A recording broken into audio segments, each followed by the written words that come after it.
Today, many volunteers at Fort Carson are being honored for their hard work at the annual Volunteer Recognition Awards ceremony. In the last year, Fort Carson volunteers have contributed more than 190,000 hours of service and saved the base at least $4.8 million. KRDO News Channel 13's Jasmine Arenas was at that ceremony today. She joins us live from Fort Carson with a story that is absolutely Colorado. Jasmine?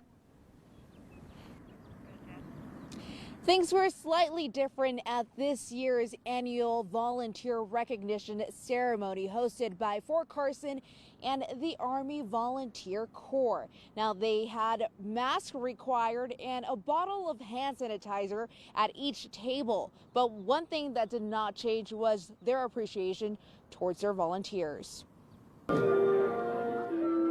Clara Huff is the lead volunteer for the Red Cross at Evans Community Hospital. She's been a volunteer at Fort Carson for 18 years. I'm an Army nurse of 30 plus years, and I feel that I can use my experience and knowledge of how military hospitals work to help best place the volunteers who come into the hospital. She's logged 20,000 hours of volunteer work over the years and has been honored as Fort Carson's Volunteer of the Year 3 times for her commitment to the American Red Cross Youth Program, something she's passionate about. It gives them a chance to be able to learn about the healthcare field to see if it's what they want to do.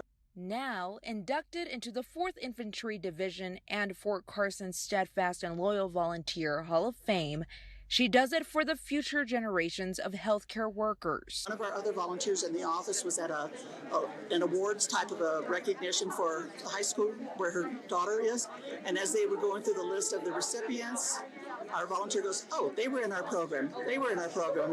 Now she's paying it forward as one of her volunteers at the Red Cross is being recognized as the Youth Volunteer of the Year. It's a huge accomplishment that it's crazy that you can work really hard to be in a place like this and, helping a bunch of people out, doing a lot of things. It's amazing. Edmond Jr. comes from a military family and has been accepted to Baylor University and will be studying to become a cardiologist. Now, there are more than 5,000 volunteers at Fort Carson who have dedicated their time to improving the quality of life for soldiers and their families since last year's ceremony was canceled due to this pandemic. They recognize volunteers in person this year. In Fort Carson, Jasmine Arenas for KRDO News Channel 13.